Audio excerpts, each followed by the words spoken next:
মৰমৰ ছাত্ৰ ছাত্ৰীসকল তোমালোকৰ প্ৰিয় চেনেল ইংলিছ লাৰ্নিং আছামলৈ মই তোমালোকক স্বাগতম জনাই আজি মই তোমালোকৰ অহা এইচএছ ফাৰ্ষ্ট ইয়াৰ ফাইনেল এক্সামিনেশ্যনৰ প্ৰস্তুতি হকে হিষ্টৰীৰ 12টা দীঘল প্ৰশ্নৰ সমাধান লৈ উপস্থিত হৈছোঁ।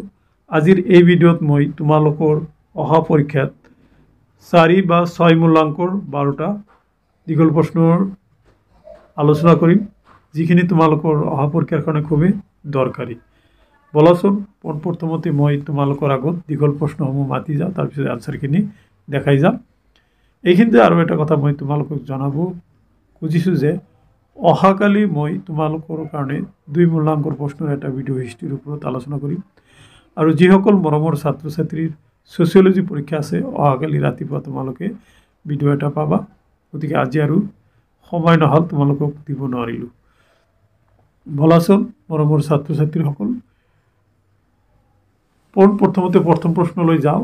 ইংলেণ্ডত প্ৰথম কিয় শিল্প বিপ্লৱ সংঘটিত হৈছিল?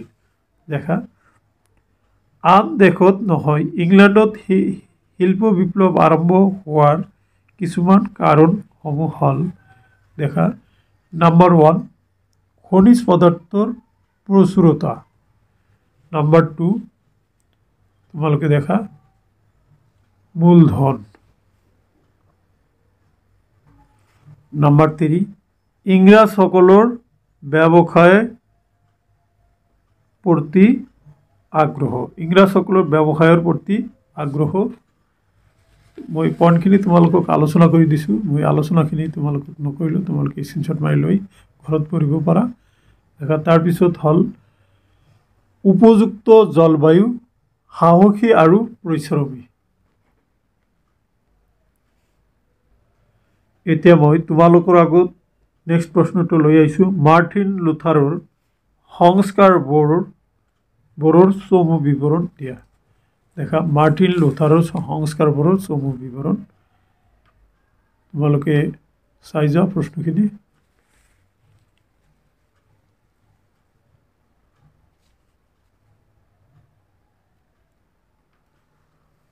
ওকে,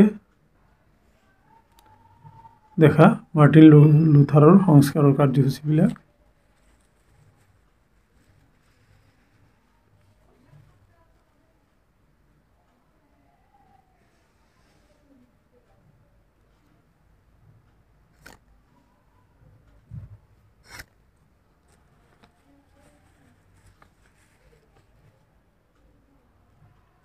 ওকে, এতিয়া তোমালোকে নেক্সট প্ৰশ্নলৈ আহা। কপাৰ্নিকাছৰ সূত্ৰৰ বিষয়ে লিখা। বিখ্যাত বিজ্ঞানী কপাৰ্নিকাছে কি কি সূত্ৰ আৱিষ্কাৰ কৰিছিল সেই বিষয়ে লিখিব দিছে।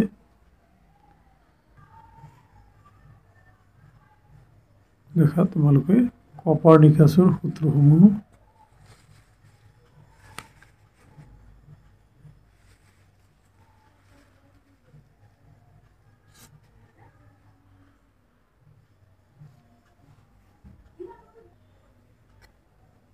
নেক্সট, আমেৰিকাৰ গৃহযুদ্ধৰ বিষয়ে এটি বিৱৰণ দিয়া।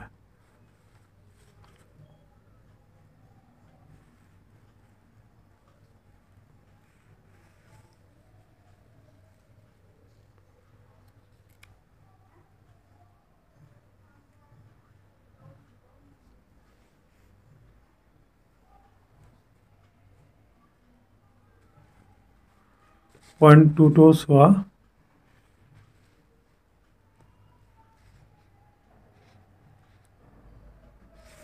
Point 3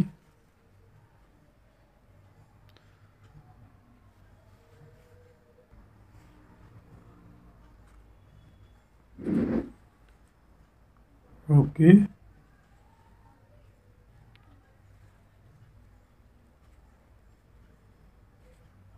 Point 4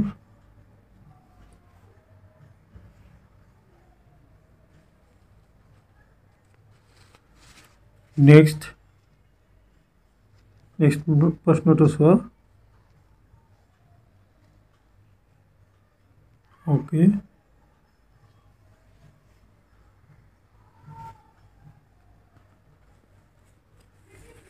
Question 15 to চোৱা। 15 নম্বৰ কোৱেশ্চনত দিয়া আছে ঔদ্যোগিকৰণৰ ফলত জাপানত কিদৰে স্বাস্থ্য আৰু পৰিৱেশ সংক্ৰান্ত সমস্যাৰ সৃষ্টি হৈছিল এইবোৰৰ প্ৰতিকাৰৰ বাবে কি কি ব্যৱস্থা গ্ৰহণ কৰা হৈছিল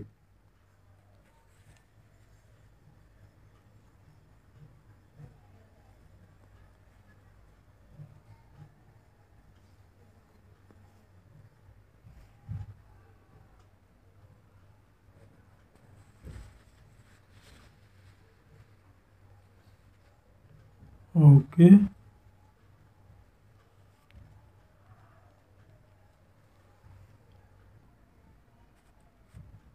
Next প্ৰশ্ন মাও জে ডঙৰ বিষয়ে লিখা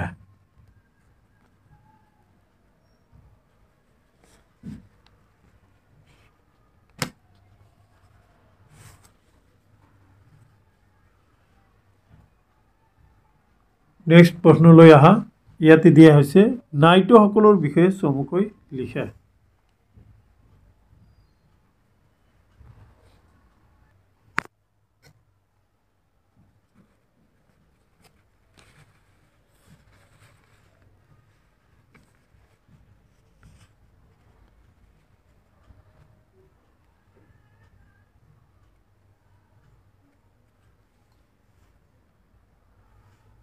নেক্সট বৰ্তমান কোন কেইখন দেশক লৈ ইউৰোপীয়সকলে নতুন পৃথিৱী নামে নামকৰণ কৰিছিল নতুন পৃথিৱীৰ অন্তৰ্গত দেশ কেইখন হল আমেৰিকা কানাডা অষ্ট্ৰেলিয়া আৰু নিউজিলেণ্ড নেক্সট প্ৰশ্নটো তোমালোকে চোৱা নেক্সট প্ৰশ্নত কৈছে মানৱতাবাদী বুলি কোন সকলক কোৱা হৈছিল দেখা নেক্সট ইউৰোপীয়সকলে কিয় অজান সমুদ্ৰলৈ যাত্ৰা কৰিছিল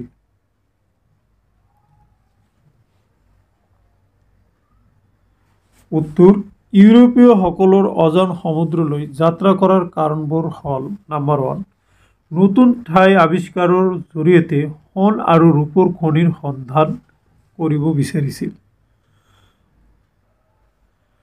নাম্বাৰ 2 নতুন ব্যৱসায় বাণিজ্যৰ থলীৰ সন্ধান কৰিব বিচাৰিছিল 3 ভৌগোলিক আৱিষ্কাৰৰ লগত ধৰ্মীয় দিশটো জড়িত আছিল এতিয়া মই তোমালোকৰ আগত লাষ্ট প্ৰশ্নটো লৈ আহিছো লাষ্ট প্ৰশ্নটোত কোৱা হৈছে ইটালীৰ নৱজাগৰণ বা পুনৰুত্থানৰ কাৰণবোৰ কি আছিল খুব ইম্পৰ্টেন্ট এটি কোশ্চেন দেখা ইটালীৰ নৱজাগৰণ বা পুনৰুত্থানৰ কাৰণবোৰ তলত উল্লেখ কৰা হ'ল 1 পশ্চিম ইউৰোপত সামন্তসকলৰ বান্ধনলৈ আনি পুনৰ গঠন কৰা হয় এই বান্ধনেও ইটালীৰ নৱজাগৰণৰ নগৰসমূহৰ পুনৰুত্থানত সহায় কৰিছিল বা নৱজাগৰণত পুনৰুত্থানত কি কৰিছিল সহায় কৰিছিল নাম্বাৰ 2